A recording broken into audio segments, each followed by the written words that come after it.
Hi, everyone. Are we good to go, Scott? We're good. All right.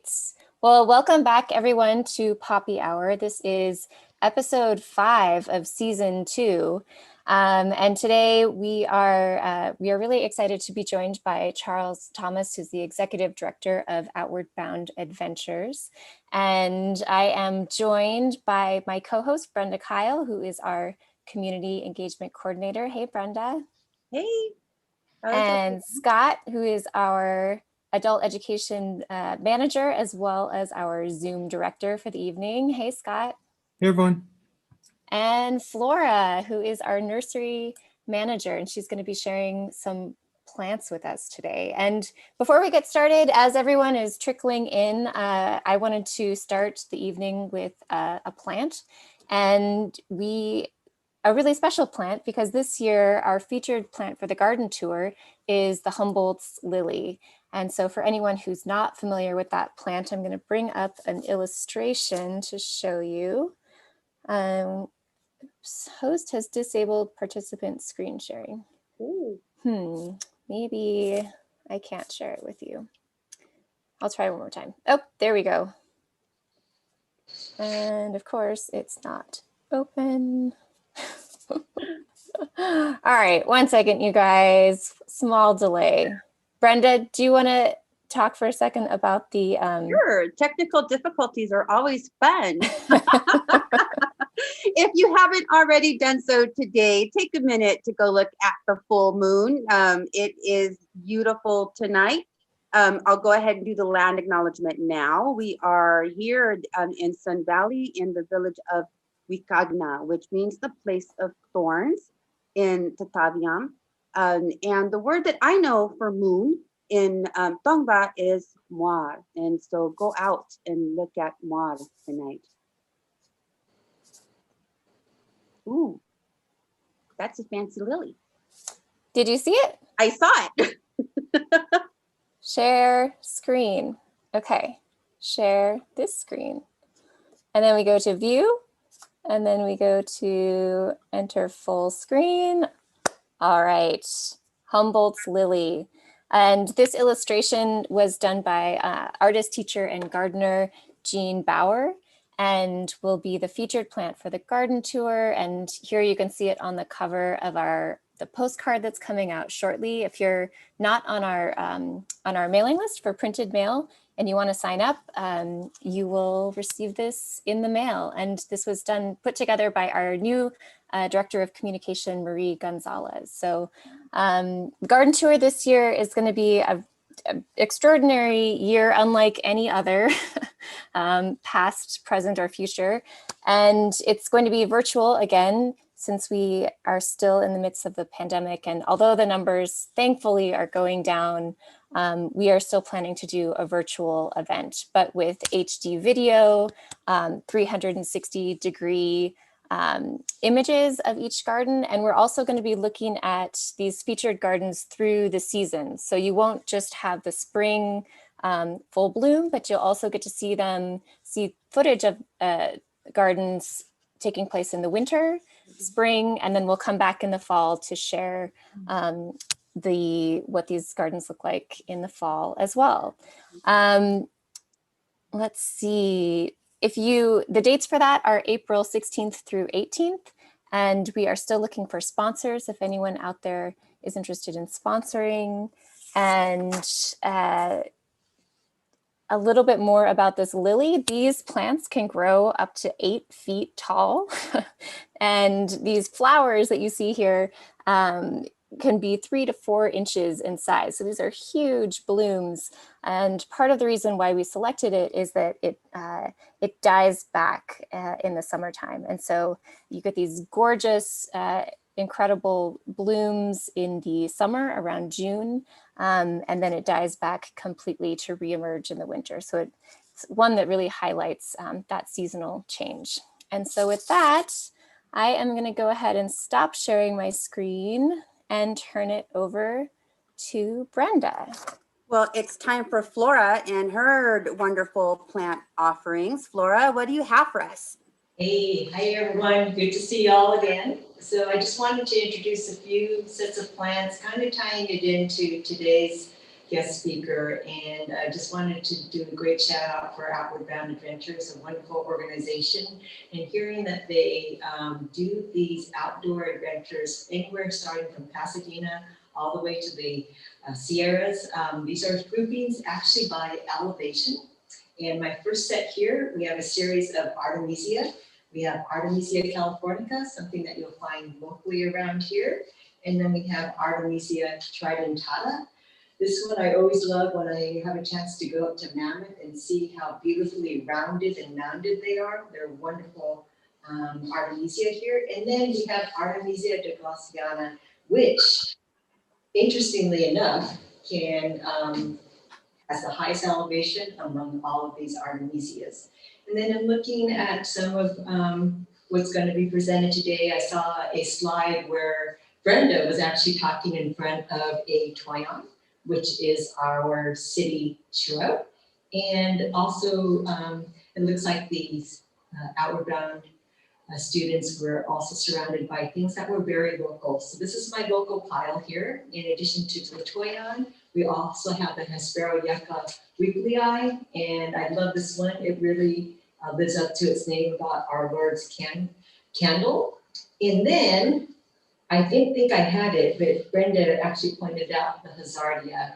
And this is just a wonderful, small, growing perennial that does a beautiful yellow flower. And sorry, I'm a little bit far from my camera. I always like to look for new growth on plants, and this one actually has a really nice small bud right at the top.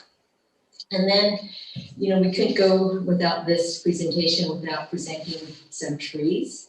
And I purposely selected a series of trees that are all deciduous right now because there's a beauty in deciduousness. And these are also, here we have back here, the Populus remontii, and also something that I enjoy seeing when I go up towards Mammoth and just seeing how beautiful they are, but to realize that it's also here in Southern California. And then we have the Ellis, the white alder. And I think I actually introduced this one the last time. And again, if you could get a close-up of this, the buds are really, really quite beautiful. And I remember teaching kids with this one because there's like, it forms like an A right at its points. And it makes a wonderful, wonderful tree. Also found along streamlines. And then we have the Crocus pelagii. I know this looks really small. I don't even know if you could see it against me. But it is very small, but it does have a bud right at the top here. Not to say that everything is deciduous, and then when I was talking over with Brenda, we also wanted to find a pine, and right now I have a Pinus coulterii in our sales yard. Again, all of these going by elevation with the populus actually found across a large range of elevations, but the one that can take the highest elevation here is the Crocus pelagii. So these are all in the sales yard. Check it out. And yeah, anything else? No, you're good, Flora. Thank you for the Artemisias and the different elevation. And with that, we will go to Charles and Jorge from Outward Bound Adventures. Thank you both for joining us here today. Welcome from the land of thorns. Where are you now? What? Thanks for inviting us. What do you mean? Where am I now? Where are you? What's the traditional land where you sit? I'm on Tongva land. Okay. Yes. Tongva land. Jorge? Hi, everybody. Thank you for having us. Jorge, Director of Operations. I am also in Tongva land. But Chuck and I are in Altadena, maybe a few blocks away from each other, but recognizing Tongva land. Okay, so let's start with the question about like what exactly is OBA, Outward Bound Adventures? How is that different from Outward Bound? Well, first of all, Outward Bound Adventures is older. That's why we're the only organization in the United States that can keep Outward Bound in our name. We were started before Outward Bound, and Outward Bound Adventures, or OBA as we're known by, is has never really changed its mission. It's always been about engaging underserved, avoided, and overlooked populations, and challenging outdoor-based, project-based, and nature-based projects to engage them in conservation and environmental career paths. So what OBA is, besides being the oldest nonprofit in the United States doing what we do, OBA is about 90,000 people that have gone through the program, principally urban people of color, who have learned more about the preservation of our natural world through our 5 key programs. And OBA is an organization that is uh, terribly dedicated to an inclusion and equity, and making sure that all people have a right to access our open spaces and wild places, and engage in the kind of work that Theodore Payne Foundation engages in, as well as our Yeah. other projects. Yeah, there is a lot of overlap in our work. How are you using native plants in your instruction? So just as Native people are important to us, we work with a couple of tribes.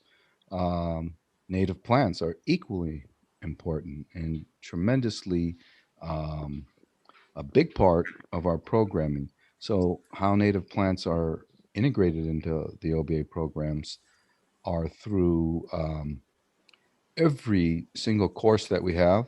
The kids learn the difference between native and non-native. All of our crews obviously are removing invasives, and it's in every single program that we have.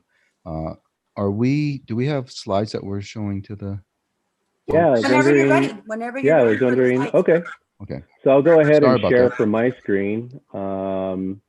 Hopefully everybody's able to see this now. But I think, Chuck started talking a little bit about, some of the history about OBA. So here's our mission statements, pretty straightforward: changing the lives of diverse youth through challenging outdoor learning experience. I think Chuck just spoke a little bit about that. Here are some of our cool older black and white photos that folks like to see.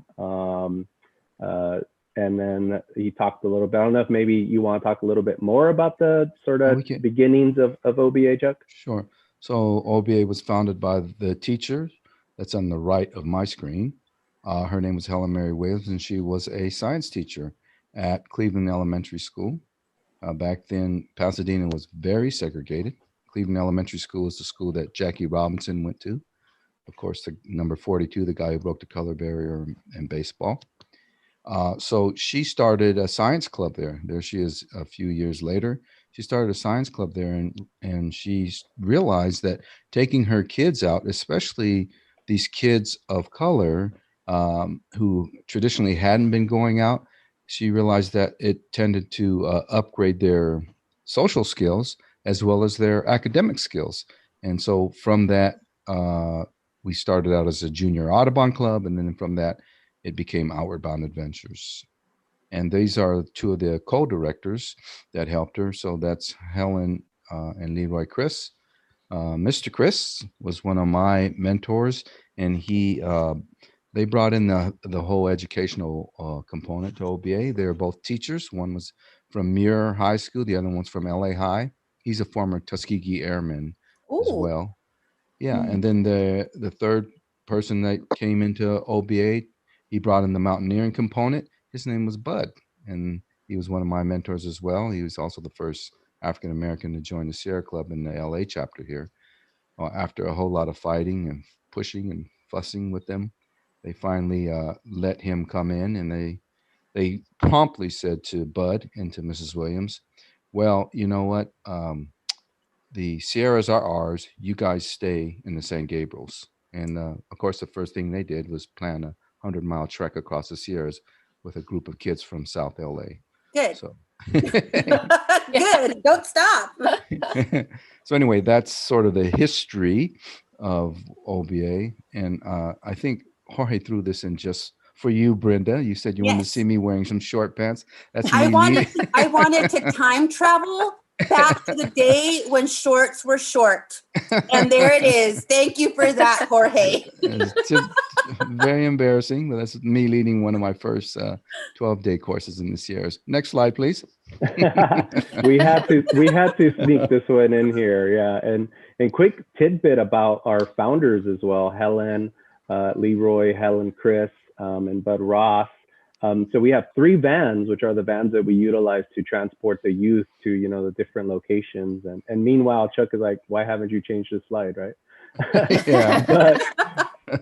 So those 3 individuals, all of our vans are named after our founders. So though they have all passed on now, you know, they live on in memory. And so we like to say that, you know, they're literally still transporting our youth to their, and safely taking them to and from our destination. So we always like to, you know, remember our founders. It's important to be able to talk about them. So, okay, we'll change the slide now, Chuck. Thank you. So you know you have arrived at OBA when you die and you get a van named after you. I can't wait for the day.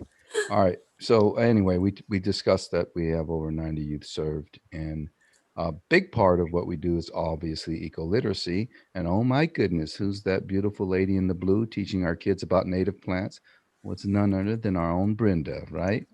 So here she is doing eco-literacy component with That was a kids good trip, if I may interrupt. At first, Absolutely. the kids were a little hesitant, but by the end, and I hope no one, you know, from the county's watching tonight, but I had them eat walnuts. And they, you know, harvesting and processing and finally eating. It took 10 minutes to get at the nut, but they were into it.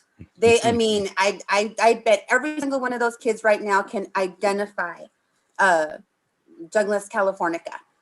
Absolutely. They loved it, Brenda. They still talk about it. So we'll have to figure out another time to go after the pandemic. But you know, you've been such an incredible component of the bringing of the ecological component to OBA. So we're thankful for this partnership. So just want shout out to Brenda. Woo, woo. So it's just a continuation and a long legacy of teaching urban kids about native plants, their value, and getting them to work in and around and helping to preserve native plants. So we have all of these people that you see in the slide with Brenda are still involved, including those 2 were in that previous slide. Now this is them today. That slide was maybe 2 years old, Brenda. I don't remember how. Yeah, it's been a while. It was obviously pre-COVID. Yeah. So these are 2 of the kids that were in that slide that are now doing native plant restoration along the watershed, and they're broadcasting. These are the plants that they're broadcasting. As I said, native plants are very important to us, as are the native people. And this young man with the glasses, he happens to be 100% Navajo, and he's very proud of that himself. He's been in, actually, Jorge and I are working with him today on another crew. But that's what they're broadcasting, and they're removing all the exotics and all the other stuff and putting those things out there. And they're doing that every day. Here's another one of our work areas, one of our crews. It's with the city of Pasadena, and this is hugelculture. Most of you guys know about that. And they're covering the mounds right now, and they've planted them, and they are well underway now. They're finished with this project. And then here's our most recent. I think these photographs are probably just from a few days ago, but this is me going over some native plants with our crew. We have a gang intervention program, and these are some of the guys in our gang intervention in our difficult to employ folks, and we're out in the foothills, and I'm just pointing out some native plants. I think this one here is Sambucus. I think that's elderberry there that we're talking about, and I was telling them this history, the Native American history of the elderberry. Do we have any other slides in this? Oh, look at that. So this is Theodore Payne, that the foundation donated hundreds of plants to us for our native plant garden that we're running over here on the Muir site. And that's some of the OBA staff and some Theodore Payne staff helping Jorge and the OBA staff get them set and ready to go to the van. Yeah, so we were super excited to go to Theodore Payne Foundation. And obviously you see our mask, so you know it was during the pandemic. But we were able to go, and we literally filled up, two of those previous vans that I was talking about, or 15 passenger vans. We filled them up with plants and took them to our native garden. So I wonder if this is a good time to talk about the native garden, which is the next slide. Absolutely. So there is quite a bit of land on the John Muir campus. For those of you who aren't familiar with the John Muir campus, it's in Northwest Pasadena. Typically, it's been the one school in Pasadena that has the highest concentration of low-income kids of color. And there is an environmental science academy there. There's also a native plant garden that is being managed by an absolutely skillful and wonderful woman, Jill MacArthur, and we are partnering. She's partnering with OBA to bring it back up to speed. Of course, like any project such as this during COVID, we are struggling in terms of getting money. I'm proud to say that one of your foundation, one of your board members has been writing grants for OBA and for us to work together on this garden. So this is what it looked like just recently. That's one part of it. There are hugel mounds now that are completely covered up. You may be able to see them way in the background that are ready to be planted. That's the greenhouse that we have there. I think this is a quarter of an acre here. And then we're also putting in a water feature, a water collection feature. And that's on the left-hand side of your screen that we're digging. And then the hugel mounds are just in the foreground of this that you cannot see them. But that's the beginning of a pipe for a water feature. And so some of the plants that TPF gave to us are in the ground. We still have quite a lot more to put into the ground. They've been taken care of over in the greenhouse, and Jill's been making sure that she's been nurturing the babies along. So any folks that are on this call that want to come and help out at the Muir Garden, we strongly suggest that you call us, and we'll put you in touch with Jill, who is running the volunteer squads that are helping us with the native plant area. Wow. Yeah, I remember getting so first of all, the plant donation, I think, was a first for TPF, and the circumstances were we were in the middle of a pandemic.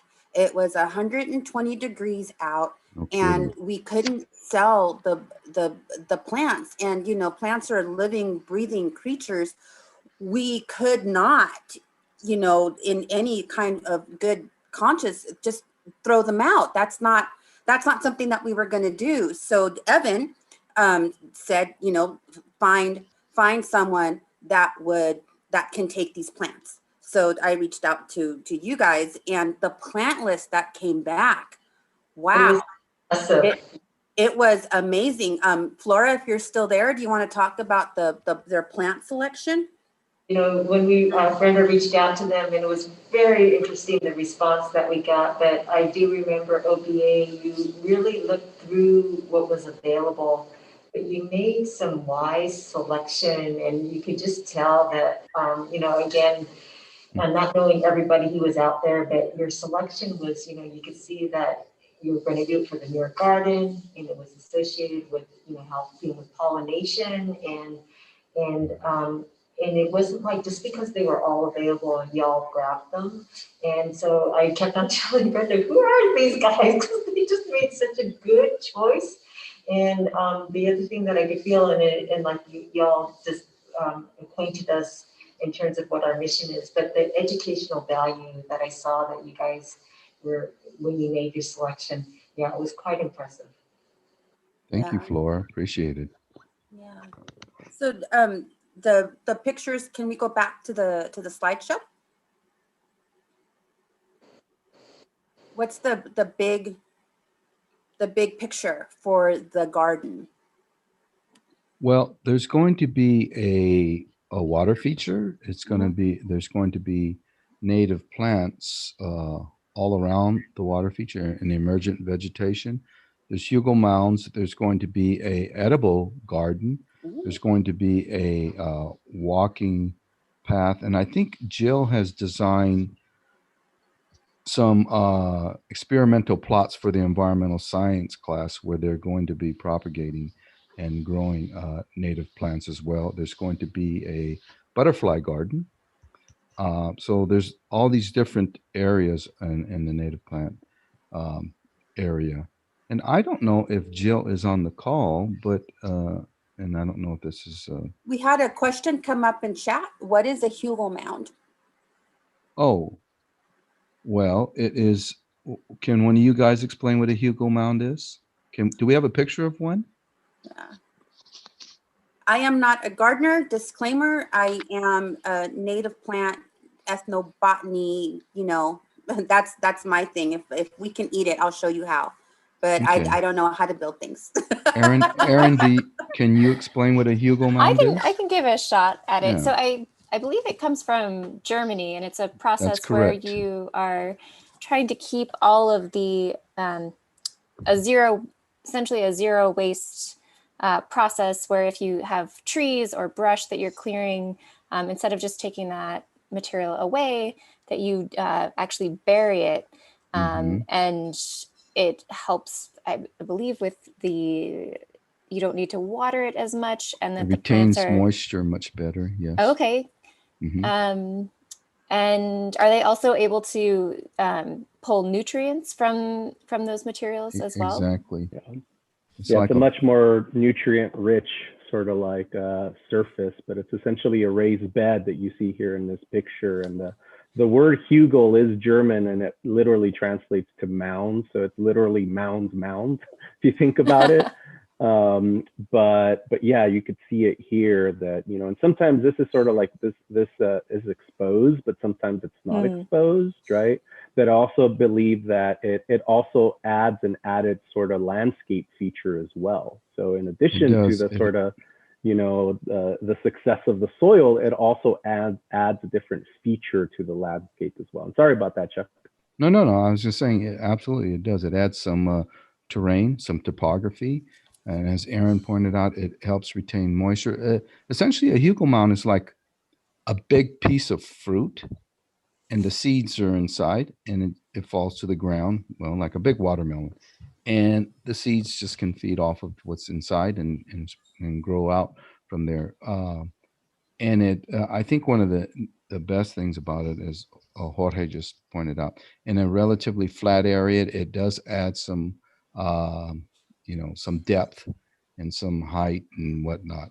And you can see these. So the ones at the Muir Garden are done and ready to be planted. So if Jill is on the phone, she's the manager out there. She could probably give a whole lot more on Hugo culture, but those are the ones that our crew did over at Water and Power. That's cool. And so for the mounds, are you using native plants for that too? Like, yes, is the material absolutely. native? Absolutely. So Jill is on the call, and she just chimed in. Yes, absolutely, Brenda. It is native plants, only native plants there. That's pretty cool. It is. Yeah. We can highlight Jill if she wants to.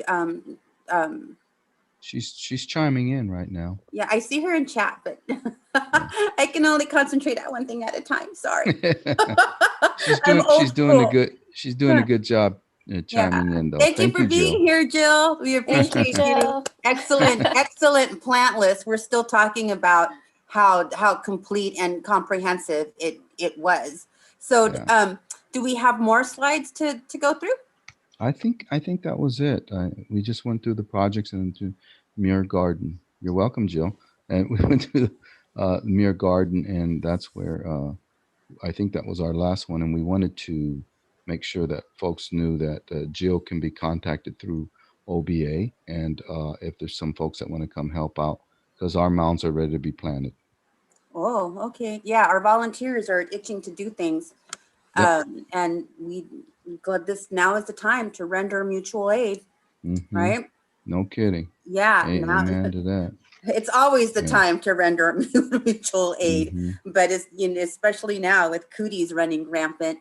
Yeah. So, let's go back to the recognition of ancestral land and how that ties in with native plants. How do you work that into the OBA programming?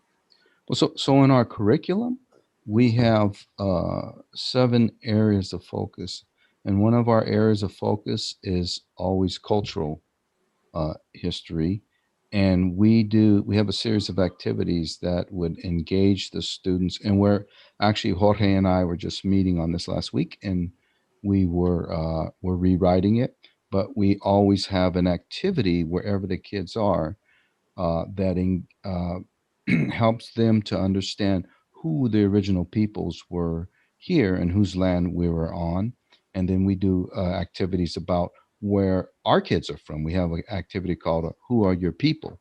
And they talk about that. Jorge, you want to chime in a little bit about that? Yeah, absolutely. So it is one of our areas of focus. So I think, what you did earlier on, Brenda, which is, we always acknowledge where we are at and who the, early inhabitants of that place is at. So, thank you for doing that acknowledgement. And I think also it's important to partner with the folks that are from that area, right? So we have very strong partnerships with different Native and Indigenous groups. We're actually working with a group out in the desert Cahuilla Indians from Torres Martinez, and we're training them on how to be outdoor instructors so that then they could take their youth on different trips as well. So it's a really cool partnership that we have with them. And those are the types of, partnerships that we're trying to create and really showcase. And absolutely, it's absolutely important that we, at the very least, acknowledge, the native land that we're on. So yeah, it's a very important part of the work we do. And currently, I think there's another guy on the call. He's part of the OBA family. He and I are working with the Bishop Paiute on doing restoration on their lands coming up here next year. His name is Herbert Crawford. We just call him Carl, my man Carl. Anyway, we're working on a project with the Bishop Paiute. That's exciting. That's really exciting because the terrain is so different. Yeah. Absolutely. So how do the kids handle going from this urban wild interface into going into wilderness with the capital W? What happens? Well, that's a really good question, because a lot of people just think that, it's just you pick up a bunch of kids and you drop them in the wilderness and they all have an epiphany and they're in love with nature for the rest of their lives. It doesn't happen that way with most That's urban not what kids. happens, Charles. No, I hated it the first time they took me out. What the hell are you trying to do to me out here? But anyway, what happens is we have this titration model. So we're not just taking kids out for 12 days or 20. Our longest course now is 26 days in the wilderness, but they build up to that, and they start out locally here on a 1-day trip and a 2-day trip, and then they go on our cruise and they work in the outdoors in the cruise, and then they'll be matriculated up to a longer course. And all the while, we're not just teaching them about the outdoors and nature.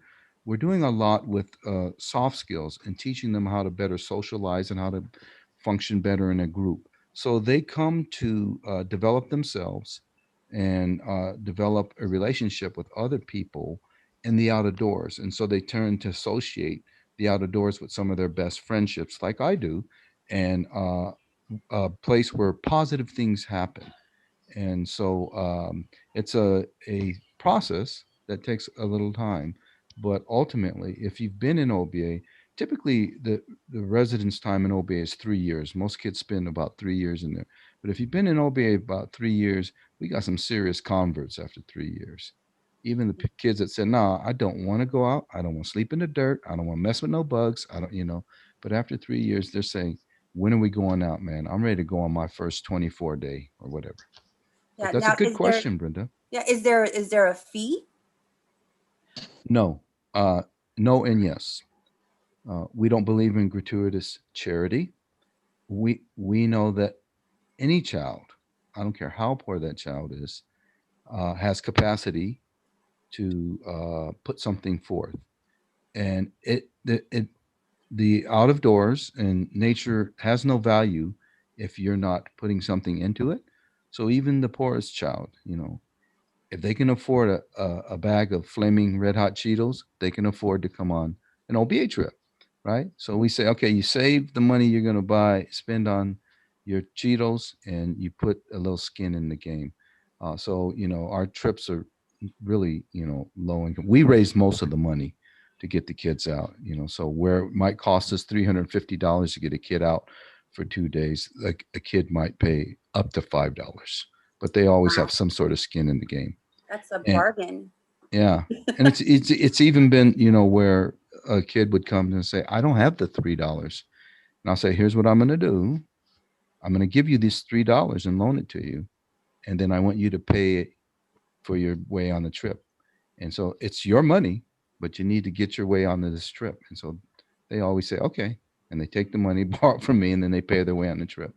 So we do that Charles occasionally. and Jorge, one of the biggest obstacles that people in general have to enjoying the outdoors is gear. So yeah, they're paying $5 to go, but how do they handle getting all the gear to handle the temperature differences from desert to snow and everything in between?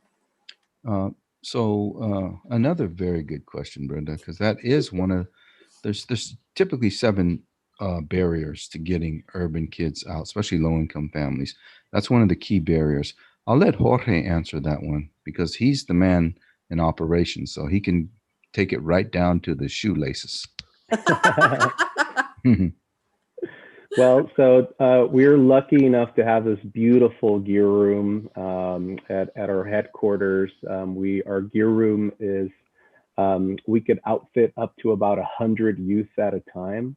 And so we have everything, right? So we're talking about sleeping bags, boots, backpacks, tents, everything that you need to be able to go on a trip, we have and we cover, right? So it's a lending gear library. We're not at the point where, the youth can walk away with this after the trip, but it's top-notch stuff. It's top of the line stuff that lasts. And one of the things we do is that we teach them about the different gear, right? And how to maintain it, how to take care of it. And if something happens to it, how to repair it as well when you're out there in the wilderness. And so we're very proud of our gear library. And we're lucky enough that, folks really care about the work we do. So we have a sort of donations that come in. Sometimes it's new gear, sometimes it's lightly used gear, and sometimes it's used gear that's still, we could still utilize it and put into rotation into the work we do. But like Chuck was saying, like you were saying, Brenda, gear is very expensive. And so because of the population we're working with, we take away that barrier automatically, right? We just say, take the things you may already have: toothpaste, toothbrush, some socks, underwear, pants. We got the rest, right? We'll cover you and we'll show you exactly what you need to take based on where we're going. If we're going to the High Sierra, they may need, clothing that's more layered. If we're going to the desert, it's going to be hot. You may need a different type of layering system, right? So we cover all of that. And so one of the areas that we touch upon is how to properly utilize gear and how to properly be layered with clothing as well. So we're lucky enough to say that we have a beautiful gear library, but we're also always looking for more gear. So if folks go to our website and they go to our donation website, we have sort of a gear wish list of things that we still need. For example, right now, we have the crew out, and I know it doesn't normally rain in Southern California, but right now it's rainy season. And so when our crews are going out, they need a sort of proper raincoats, right? So right now we're in need of that, as an example, right? So there's always different little things that we may still need. So we have what we call our gear wish list that folks can find on our website. So that's always a way that folks can help out. That's, Scott, if you have a minute, you can drop their website into the chat room, into the log. That would be fantastic. So these trips, how are you adapting to COVID? How are you keeping everyone safe and still going on these trips? And how are you adapting here in Altadena in using the space that you have? So we have very stringent COVID protocols that we've written right in the beginning, because we were one of the organizations that did not want to suspend service, because our population, COVID or not, our population, our demographic needs to get outdoors, and now especially. And so our population tends to be more clustered in heavily populated urban areas. They tend to live in smaller, cramped quarters. And so we made an executive decision or an administrative decision. We're going to continue to serve. So we changed for a minute and became a food bank, and we still are. But the other thing that we did was rewrite our protocols according to CDC so that we could continue to serve our kids. So to answer your question, Jorge is going to tell you exactly what those protocols are. Yeah. Yeah, absolutely. I think, we do want to stress that obviously the physical health of our young folks is absolutely our priority. But we also have to think about their mental health, right? And so that's why it's important for us to be able to connect them to the outdoors, but in a safe way. And so like Chuck said, our program modifications are, so some of them, I guess to better explain, I could just talk about some of those program modifications. So typically an OBA trip is 12 youth with 3 instructors. That's a total of 15 people that go on a trip. And so can anybody guess what our capacity is for our vans? 15 people. So typically, we're crammed inside one van and all the gear and everything, but because of COVID, we're obviously not able to do that. So the first thing we did is that we cut our number of participants in half. So instead of 12 participants, we have 6 participants that go on a course.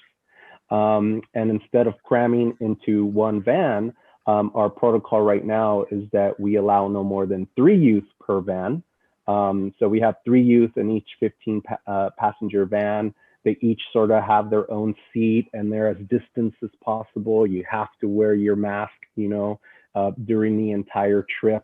And once we get to our destination, it's a little bit easier to sort of socially, physically maintain our distance, right? But we still have to wear our masks. But some of the other changes that we've done is, so youth typically get the opportunity when they're camping to share a tent, but we're not doing that right now. So each youth gets their own tent, for example. And then one of our areas of focus is community building. And we all know how important food is and cooking is, right? So typically on a trip, all the youth are getting in there and cooking together and, having fun. So obviously we have to make modifications there as well. So we are minimizing the number of youth that are cooking. They have to put on gloves, have to have a washing station, they have to still wear the masks, right? So those are just some of the modifications that we're doing in terms of our programming. But like I said a little bit earlier, it's a fine balance, right, of keeping folks physically healthy, but also mentally healthy as well. Like Chuck was saying, and the population that we work with, there's higher levels of depression, right? Higher levels of anxiety, higher levels of stress. And so this is definitely an outlet that is needed. So we figured out that sort of fine balance of being able to do both, keeping them physically safe, but also keeping their safety in terms of mental health. Talk about the physically safe. What training does staff go through to keep everyone physically safe? Are you talking about now or because of COVID? Or are you talking about both pre-COVID, post-COVID? I guess not staff, the instructors. Is that the word, instructors? Yeah, because we have no volunteer staff. All our instructors are paid instructors. And as you know, they go through a 15-week course before they run a course. So the physical distancing. So now we're talking about two things. There's one because of the cootie, because of COVID, Cooties, right? yeah. And Cooties then are real. there's one because we're taking kids out into the wilderness, and these are young kids, vibrations, hormones, and all the other stuff are happening. So our staff are being trained in.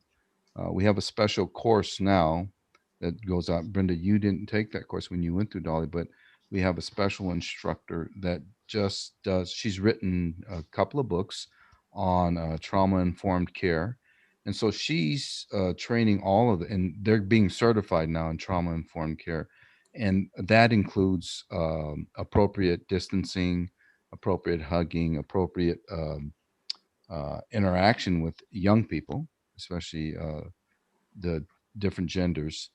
So that course is a 5-week course that you have to take in Dolly to get the certification. So that's kind of our soft skills in terms of distancing. A portion of it has distancing in it. And then for COVID, Jorge just talked about some of the stuff that we do for physical distancing. But the instructors are also certified in wilderness first aid. All of the instructors have to be certified. Jorge just got his recertification. And then, and that's just one of the certifications. They have to go through several certifications, but yeah, they all have to be wilderness certified. So they're in good hands. Very good. Yeah. Absolutely. And Brenda, just to add to that, Brenda, in terms of the Dolly program, right? So Dolly is our Diverse Outdoor Leaders Institute, is one of our programs at OBA. So it's essentially our staff training program. So we train folks on how to become our field instructors, our crew leaders, and also really how to become outdoor leaders. So they get the sort of foundational skills that's needed to just go into an outdoor career. So the folks that go in through this Dolly program are, younger folks, primarily folks that come from a diverse background. And they go through this 5-month program where we cover everything from the basics of how to set up a tent to like what you just said right now, which is wilderness first aid, which is much more advanced, much more scary, right? But they also take leave no trace. They also take more, leadership training. They do more training on diversity, equity, inclusion, justice work. We train them on gear, proper handling of gear as well, right? So there's these 9 areas of competency that we sort of train these instructors at. And the goal is that once they sort of culminate from this program, they can slide right in and become support instructors for our trips and support instructors for our working crews that we have as well.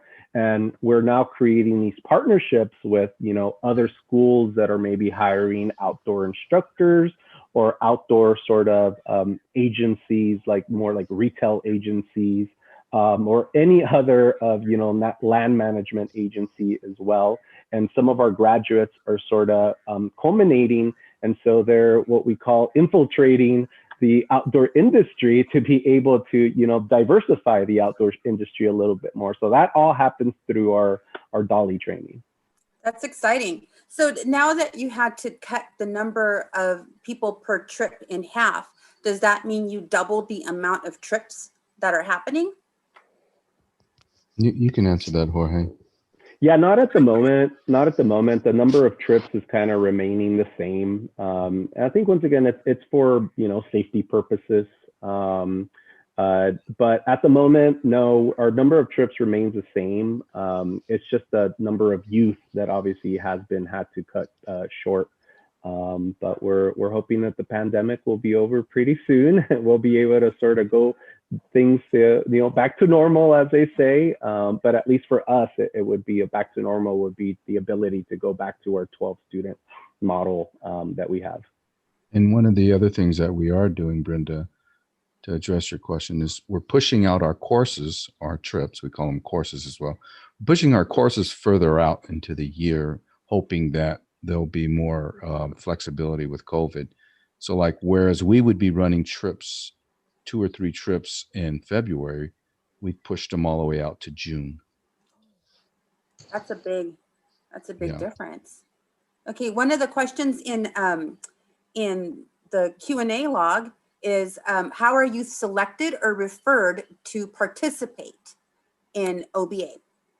You mean staff? It just said, you know, so my kid. interpretation would be how does youth get to participate in OBA? Yeah. So we work in partnership with a lot of different agencies, and an agency typically calls us up. However, if you have a single youth, we allow them to come in through our program called the Youth Advisory Council, and that's who you taught, Brenda. So they come into this leadership program, but typically they come in through a school, through a police department, through another nonprofit organization. For instance, we work with the Gang Youth Reduction Program in South LA. We work with Peace for Kids, which is a foster care agency. We work with schools in San Bernardino. So it just depends. And of course, we're working with John Muir. The vast majority of our kids are coming out of John Muir High School. So it just depends. There's many, many avenues at which a young person can enter into OBA, but typically we work with a partner. Is there a wait list? How busy are you guys? We're pretty busy because we just won a state grant. I think we were like number 2 in the state. We won the state grant to run our programming, and so it's a 3-year grant, and we had to pick all our partners well in advance, and so that's going to keep our calendar pretty full. But because we're running that, it doesn't mean we're not going to run our other courses. We will run our summer courses. We'll run our High Sierra courses. Though some of them will be integrated into this grant.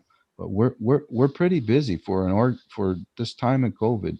We're very busy. But now that we're not running courses right in the last month and a half, we're rewriting curriculum. So we're getting set up for our next round of courses. And if I could just add to that, so, you know, typically when we do our grant writing, we have to include a partner, which is usually another nonprofit or a school.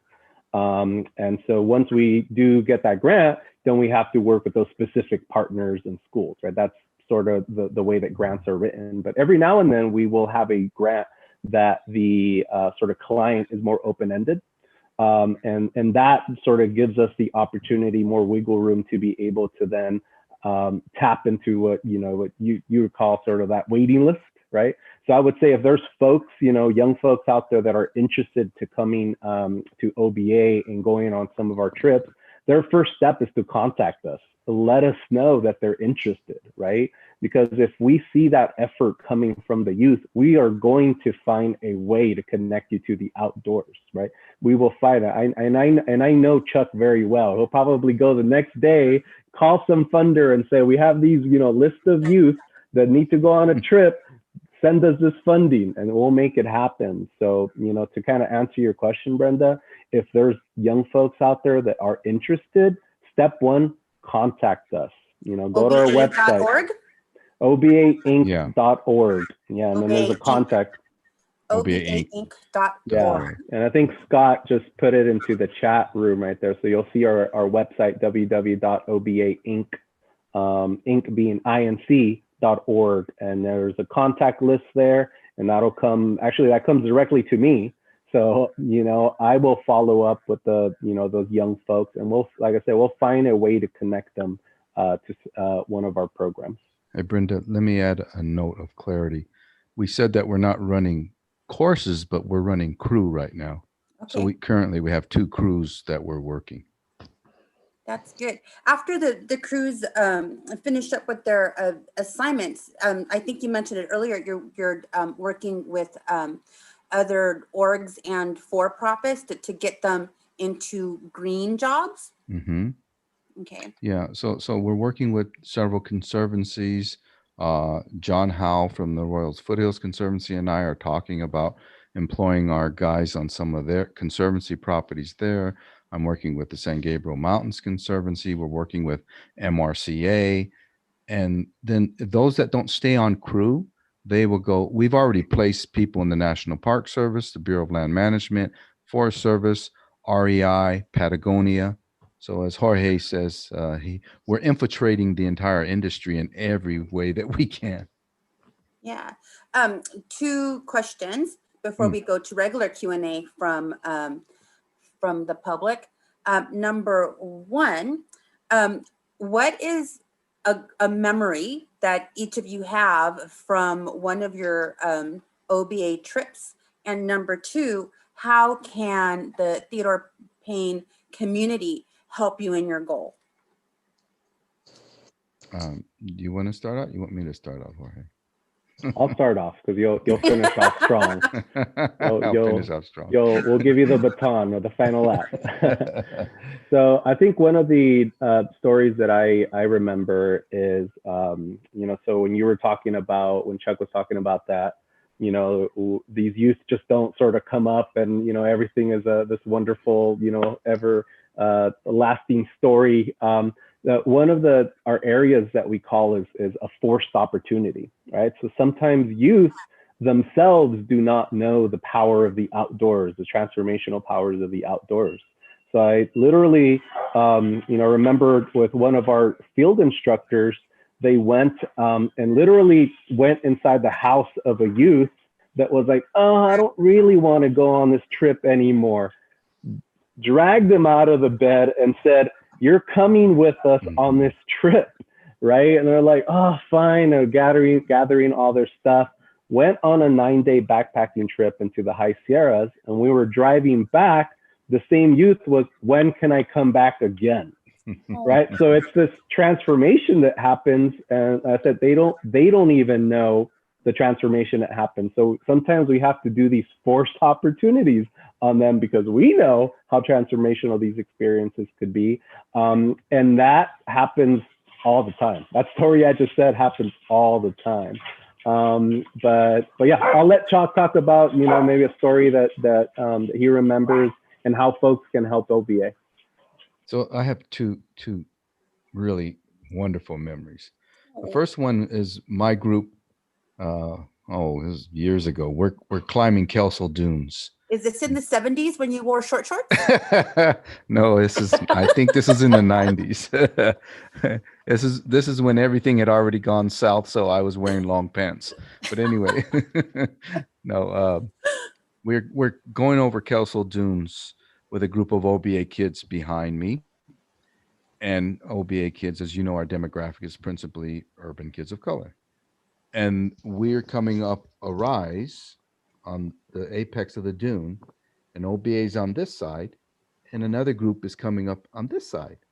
And so we meet at the peak of the dune, and we look at each other, and the kids that are coming up this way, they were all white kids, and the kids on this side were all kids of color. And I looked at the guy, and I knew there was another group out there moving kids across the desert, as we were. We were only on like a 5-day or something like that. But I knew there's another group. So I looked at the guy and I said, Outward Bound?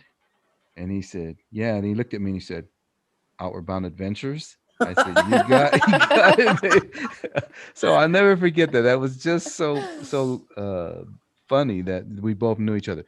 But the one memory I want to leave folks with is we had a young man who grew up in South LA, and he got up early every morning. We were on a 7-day course. He got up early every morning. He walked into the woods. We were in redwoods at this time. And he would just stand there. And I always wondered what he was doing. He got up before the whole group. And he would just stand there quietly in the woods. And I walked up behind him one morning and I said to him, I said, Juan, what are you doing? Because he's just standing there looking up, right? And he turned to me and he said, shh, I'm in church. Yeah. Well, amen to that, Charles. Yeah. I love that. Yeah, and again, how can TPF help OBA in the mission? Because there is overlap. Yeah, there is. I think there are a couple of ways. One way is just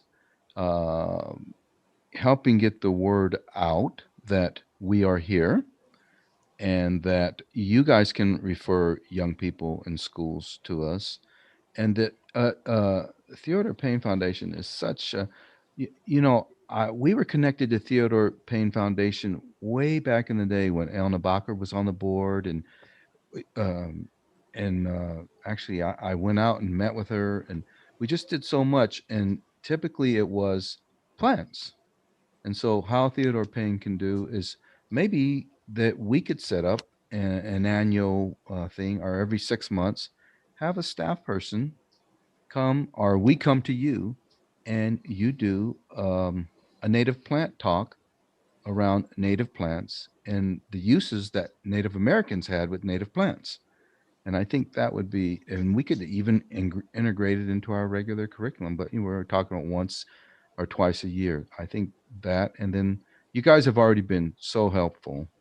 Uh, Flora, all of you guys have been so helpful. If you can keep supporting us in our native plant garden and helping us with plants, that would really be helpful.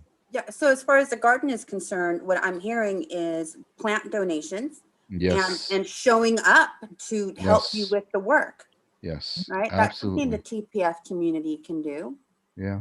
I think. So, Absolutely. Charles, when you said going back, it made me think of my first week working at TPF. It Mhm. was Veterans Day week, Mhm. and you wanted me to do a class for you. And it Right. was my first week working here. And I'm like, Chuck, I just started working here. Don't get me fired on my first week, right? Yeah. And you said, is Kitty still there? Let me call Kitty, right? And then I think I heard the phone ring. Right? Yeah, Like, that's right. I guess I'm helping you out on Saturday on my first week working here because Chuck made a phone call. So yeah, Jorge, you're right. Chuck just calls people. I He forgot about makes that. He makes This it all happen. sounds But yeah, right. it's always a pleasure to work with you, especially with plants and youth and everything else. So we are at the 6:30 mark. I know that you have to leave early. So anyone that had questions about garden tour, we'll answer those after Charles and Jorge sign off, because they do have to leave about 6:50, 6:55, right? Mhm. Yes. And we'll have plenty of time to talk about garden tour. So let's open it up to Q&A. And someone had a question, how often does the Dolly course run? So I could answer that question. Yeah. So typically, we have a cohort every year. The cohorts are made up of maybe about 20 to 25 individuals every year. And it's typically run between the months of February and June. So they culminate around June. But this year, because of COVID, we're still unsure if we're going to be able to run a Dolly course, at least sort of in the traditional format that we run it in. It's still sort of up in the air. We're thinking of ways to maybe like run it, but like, doing a modified version, maybe, doing some virtual trainings.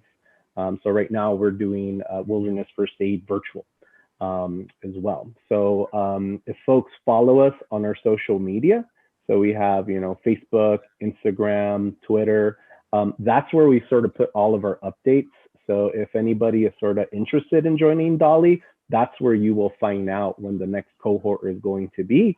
And that's where you will find the link to be able to apply. So folks typically apply to be in Dolly. And so we do all of the fundraising, and folks basically get scholarship in to do Dolly. So they don't have to pay to join Dolly. They do have to put some skin in the game, like Chuck said, but we're talking about $4,000 or $5,000 scholarships that folks get to be able to go through our Dolly program. So once again, if you're interested, just make sure to follow us on our social media, or go through our website, which we will put it out. And also, I just want to say, special shout out to Jill MacArthur. I'm sorry she wasn't able to join us here as one of our panelists, but I just want to say thank you, Jill. Jill is our master gardener, has been doing really a terrific job of maintaining the garden. And if it wasn't for her, it would probably look much different than it does right now. So quick shout out to Jill. Thank you. Yeah, so here's a good question from the Q&A box. Is OBA just for boys, or can girls join? OBA is about equity and inclusion. I think that answers that question. Yeah. Yeah, we want male, female questioning. We want everybody involved in OBA. Remember, our goal is to serve the underserved, the overlooked, and the avoided populations.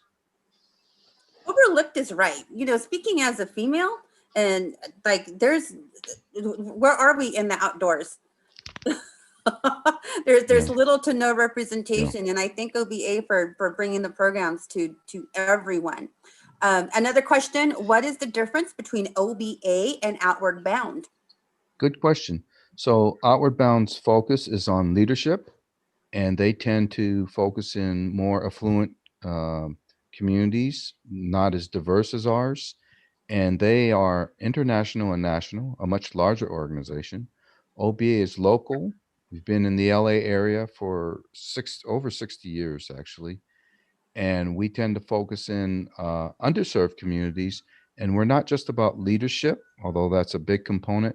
We're more about conservation and preservation and extreme dedication to serving those who typically have been absent from the conservation field. Yeah. I think you kind of answered this next question. Are the programs specific to SoCal? Is the course specific to SoCal? No, absolutely not. We have a course that goes to Hawaii. We have a course that goes into Arizona, though we haven't run that one in quite a while. We have courses that go all the way up towards the Canadian border. We have an annual course that goes into Oregon. And we're looking at, this is our first year, we're looking at taking underserved kids into Costa Rica. We're just exploring it. And we started our communications with our point of contact down there. I speak Spanish. We know. Just throwing it out there. Okay, so this is a really, really good question. Are you keeping data to track success? And let me read the entire thing if I can get my mouse to cooperate. OBA has been doing this for decades. Please share some success stories of troubled urban youth who, as a result of OBA participation, followed environmental career paths. Do you have data of success? Okay, so I will speak to the one person that I know best that went on to become relatively successful in the environmental field. And that's me. I started out in OBA as a troubled youth. I was in the regional diversion program, which is a gang intervention program in the 70s. I went on to become the first graduate at Southern Oregon University to graduate with dual degrees in geography and environmental science. I was the first person of color to graduate out of that department with dual degrees. Then I went on to work as a naturalist. Then I went on to work, after graduate school, I went on to work as an ecologist for the Army Corps of Engineers. From the Army Corps of Engineers, I went on to work for the city of Pasadena as their director of environmental affairs. Then I went on to a couple of other things, like I was an environmental scientist for a consulting firm. Of course, those of you who know me, I also went to the National Park Service to run the biggest region that the Park Service has, which is the Pacific West region with 59 national parks and over 300 youth programs. And I was allocating congressionally appointed funds into those programs and making sure the Park Service was approaching a diverse audience. And then I came back to OBA, and I ran OBA for 15 years. Then I left it for 5 years to go to the Park Service, and I came back to OBA. And this is my swan song. I'm winding it up here. So there's me, and there are a lot of others like me that went into the environmental field. I don't, like Jack Shue, who ran the community outreach program for the California State Park System, Greg Woolley, who ran African American Outdoor Club. there are plenty of people that went into the conservation field, but more importantly, OBA's put a lot of first out there everywhere, and not just in the conservation field, but we've turned people's lives around so that they felt they had enough in and of themselves that they could go into other career paths, which is equally important. For instance, if you drive down Sunset Boulevard and you look up on one of the buildings, there's a picture of one of OBA's kids that's 7 stories high. She's the first African American to ever walk the runway for Louis Vuitton, and she went through our program, and she gave us credit for it, you know. And there's the first African American to work for the Department of Treasury and deciphering all these languages and stuff. He's a deputy director, and he came from OBA. And there's more. There's just plenty of stories. Like the first African American pilot for Continental came out of OBA, and he said, "I learned to fly. I got my wings at OBA." You know, and it's metaphorically speaking. But anyway, so I hope that answers that. I can think of Michael. I can't think of his last name, but Garcia? no, not Michael Garcia. ULS? Relax. Yeah. Yeah, he went on to go to the University of Absolutely. Arizona to specifically to study environmental. Yeah. He's a former gang member. Yeah. Whose big goal was to go and avenge his father's death, who was killed by other gang members, and then go into the military, which we said those two things are mutually exclusive. You're not going to kill somebody and go into the military, but you can go into the military and kill somebody. So, but anyway, that's a whole nother political statement. Anyway, he stayed with us, and he wound up going to Prescott to get his degree in environmental science. Now he's working on his graduate degree in Arizona. Thank you, Brenda. I forgot about Michael. And he's recent. He's within the last. Yeah, he's still there. He just wrote me a few months ago. Yeah, thank you. Yeah, and yeah. So, any more questions from the audience? I think we covered everything in the Q&A log. Nothing more in chat. We can, Scott, if you want, unmute everyone. So if they have questions, we can open it up to just regular conversation. We have one coming in. Okay. So yeah, I mean, let's go back to the Sierra and plant ID. In working with Native cultures, how engaged are the participants, the OBA participants, in the native plant, native people connection? Are they making that connection? These things are you have to move in small increments. Ultimately, they're making the connection. I want to liken it to our first Hawaii trip, where they made a connection to the Native Hawaiians, because we only spent time with Native Hawaiians. And at first they were very standoffish, and because our kids weren't used to dealing with that kind of thing, and this is an entire cultural change. But by the end of the time, they had made best friends, and several of them said, these Native Hawaiians are just like me. They're very much like Latinos, or they said they're very much like Black folks.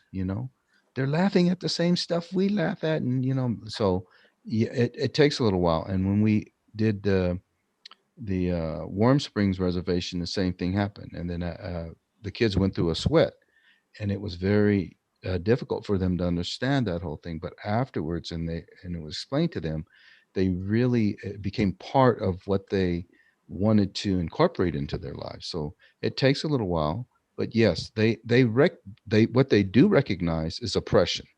All of our kids recognize oppression and exclusion. And so they recognize that they're dealing with another population that's very similar to what their parents had experienced, or what they feel they're experiencing. Comment from YouTube. Bravo, OBA. Thank you for that. They do good work. I had a question about oppression, and I forgot what it was. So you said they did a sweat, an actual sweat?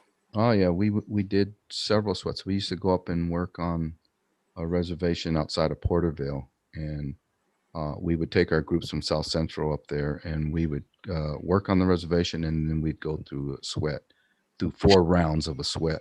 Each group did that, and it's just amazing. And it just blew my mind. But it was just really crazy how the kids just really began to just immerse themselves in that part of the Native American culture.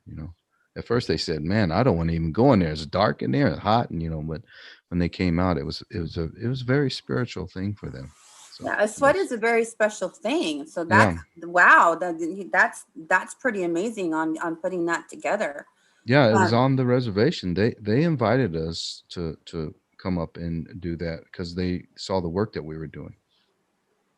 Yeah. No more questions in the chat room.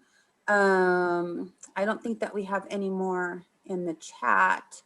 From Tim Martinez, most Latinos are of indigenous descent. Connection to native plants and culture can be a powerful reconnection to our roots and connection to nature. So have any of the youth that have come through made discoveries about themselves and their indigenous roots? You talked about that briefly early. Thank you for that, Mr. Martinez. Yeah, actually, Tim has worked with our groups a Yeah, couple Tim, of times. Tim He's is done a good job. from Arroyo and Seco, right? Arroyo Seco Yeah, Conservancy. yeah. Okay. Yeah, he's done a very good job. He's built trails with our kids, and he's planted plants up in the San Gabriel's. But to answer your question, have they discovered themselves? A lot of kids don't understand. It's not something that is brought up in school, or they're not taught, and so they don't understand what it means to be Honduran in America, right? Or they don't understand. Even some African Americans sometimes don't understand that they're Native American blood. So we have this thing of who are your people, and we discuss what is the music that you remember your grandmother playing, what is the food that you remember that you ate from, and so they start to rediscover it. But a lot of times the kids come to us with sort of the pellet they've been served in the regular school system, which is they're not very aware of their own cultural roots. But our job is to help them become aware and to be very proud of who they are. And so, yes, they do. There is an awakening over time, Brenda, definitely. Okay. So, Charles, you had a book coming out. Oh my God! You want to talk about that or no? Don't We don't have to. No, I will. You can Yeah. ask Jorge about his book. You either got to talk about your book or the shorts. You don't have a choice. One of those two. Well, I'm hoping to be done with it in a couple of months. The reason why I said, "Oh my God," I'm embarrassed because it was supposed to be out last year. But anyway, it's called From the Hood to the Woods, and it's about my 40 years of engaging underserved audiences and connecting them to nature and the program elements that it takes, and why we haven't been out there earlier, and what's going on now, the politics behind it, and also the best parts of programs that you can engage in to keep pushing more people out there and keeping them connected. Thanks for that plug. Yeah, well, And it's going to make me work on it harder. This is a year-round program, so when that book is out, we All might right, be cool. calling back. Who we forgot to mention is Day. Day went through the Dolly program, and she had her calendar out. I would consider that as a success story. Absolutely. Yeah. Okay. I can't think of any more questions, and it looks like chat is okay. We're at the 6:50. Can you hang out for a few more minutes, or do you have to log off? I know you have another engagement coming up soon.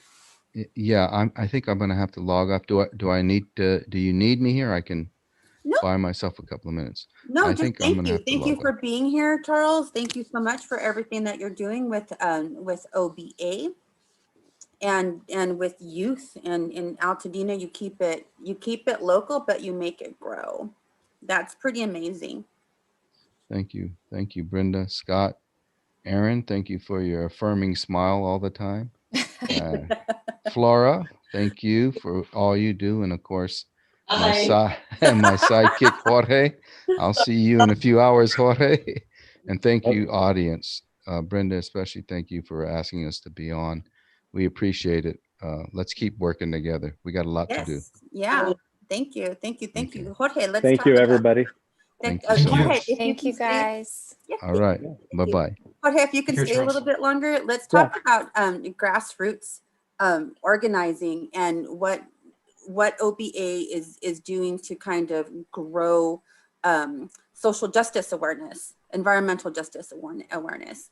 Yeah, absolutely. So I think besides the obviously trying to reach youth that wouldn't typically have these types of opportunities, I think that's sort of like our primary target, you know, in terms of our mission is like serving youth. But it's also important, like for our Dolly program, to be training sort of the next generation of outdoor leaders, specifically outdoor leaders of color. So I think that's important. And then we've recently started working with our partners. And so Chuck and myself have been doing what we call Jedi Workshops with different agencies. So Jedi standing for Justice, Equity, Diversity, and Inclusion. And so him and I have been doing sort of professional development with different types of agencies that are maybe in need of some support in being able to change their own systems within their agencies to be able to quite honestly change their lens in the way that they're seeing things to be able to be more inclusive. So that's something that, you know, we're very excited about doing. But like I said, our primary goal has always been connecting youth of color to the outdoors. And the more that we can do that, we feel the more that we'll be able to, you know, change lives. We always say that we don't call ourselves a camping agency. We call ourselves an agency that changes lives using the vehicle of the outdoors as a way to do that. Have you gotten any pushback or have had negative experiences with some of the bigger green agencies, big green clubs? I think, like, you know, Chuck mentioned, not necessarily in a direct way. I would say sometimes more in an indirect way. You know, I think we always have those examples of our youth going out to, you know, maybe somewhere out here in the mountains that are close to us, and somebody saying, "Hey, what are you all doing here?" and questioning why we're there, right? So there's a lot of those microaggressions that happen and that we experience a lot outdoors. So unfortunately, there are those cases, and we do see them quite often. But I would say that, like, in a direct way, typically we don't see that. Okay, well, let's leave it on an up.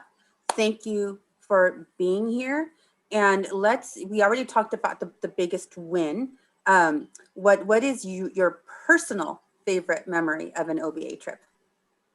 Oh, geez. So a couple of years ago, we had a young man who just really missed home. He was up in the high Sierras, and he wanted to go home. And he actually threatened to hurt himself when he was up there. And so we had an instructor that was, you know, I don't know what to do, Jorge. What do I do? And I said, I will be there tomorrow. So I went, actually called his mother, lived in South LA, and said, "Hey, you know, your son really wants out. What do you think?" And mom immediately said, "No, I want him to stay there. He needs to learn how to finish, right? And how to complete something." And I said, "Okay, can you please record a voicemail saying that? And I will hike it up to him." And so she did. And so I had literally this message with me, you know, hiking it up into the back country. And I said, "Hey, go with me, sit down with me, let's chat."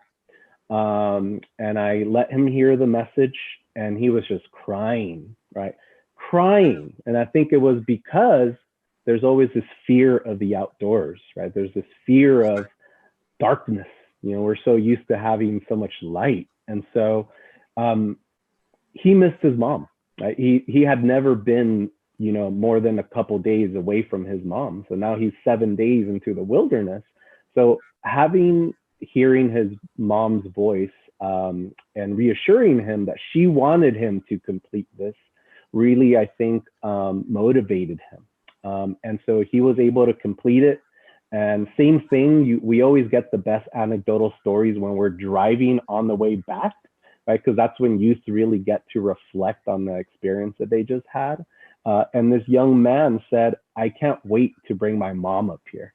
Oh. And so it was such a wonderful and special moment to be able to hear this young man say, you know, first he was fearful, but now he's like, I can't wait to bring someone that I love to come experience this as well. And so, you know, those types of experiences, only the outdoors, I feel, can create those types of transformative experiences. So that's definitely a story that's close to my heart and always carry with me. Yeah, I'm not crying, you're crying. If you're not crying, you weren't paying attention. And thank you for that. Thank you for that, Jorge. It is 6:56. I know you have to hit the road. For those of you that are still with us, we're going to talk about garden tour now. Thank you. Thank you, Jorge. Yeah, thank you, everybody. Have a Thank great you so evening. much. Thank you. Thank you for having us. Bye. You- Okay, so one of the questions that we had early on was about the garden tour t-shirt and if we have any available. They are in the works. As you know, we always have a garden tour t-shirt, no definite date yet onto when they will be in the store. But when they are, you can come in person, check the website for in-person shopping appointments. We're hoping they'll be ready early March is our and the hopeful goal. So soon. When is garden tour? What days? So garden tour is going to take place Friday, April 16th through Sunday, April 18th. There's going to be kind of a Friday night will be sort of a launch party.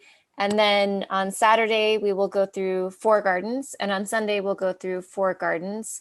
And between each of those gardens, there'll be, you know, some expert panels and talks and some, lots of fun, different activities. So we will hopefully be able to announce the full schedule soon. But we did just confirm with Doug Tallamy, who's the author of Bringing Nature Home.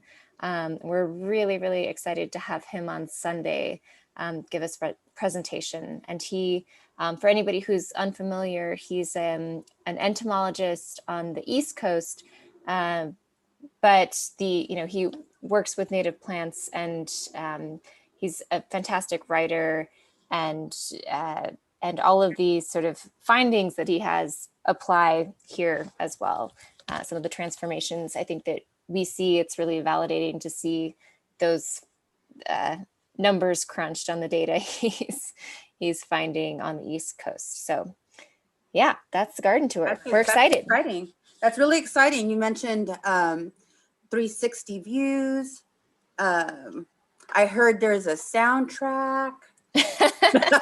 There's a soundtrack, there's fancy cameras. Yeah, we're I mentioned Maria Gonzalez, our new director of communication. She has just gotten some amazing new technology and just a whole new world of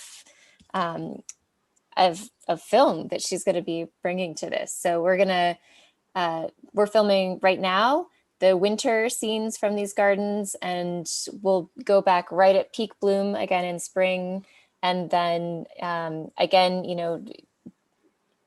sort of be catching those like late summer blooms plus the, summer fall dormancy. So that it will be the full journey, and we'll have another smaller event in the fall as well. That's exciting. So it's almost 7:00. It's time for us to say goodbye, but in the meantime, I would like, to let everyone know it's raining. It's raining hard. But if you have the opportunity, go outside and catch the moonlight. It's a full moon and it's beautiful. It's the wolf moon, which means spring is just around the corner. And if you haven't already gotten your seeds and your plants to put in the ground, go to theodorepayne.org and make your appointment to shop in person. Okay, that's it, everyone. Winter plant sale. Sorry. Winter plant sale. Oh, winter plant sale. That's coming up too. Thank you. Thank you. February 9th through the 13th. You can start making appointments now on theodorepayne.org. So thank you, everyone. Enjoy the rest of the evening. Thank you. Great to see you all. Bye. Bye, Flora. Thanks, everyone. That's it. Right at 7. Woot, woot. I'm looking at my clock. All right. That was exciting.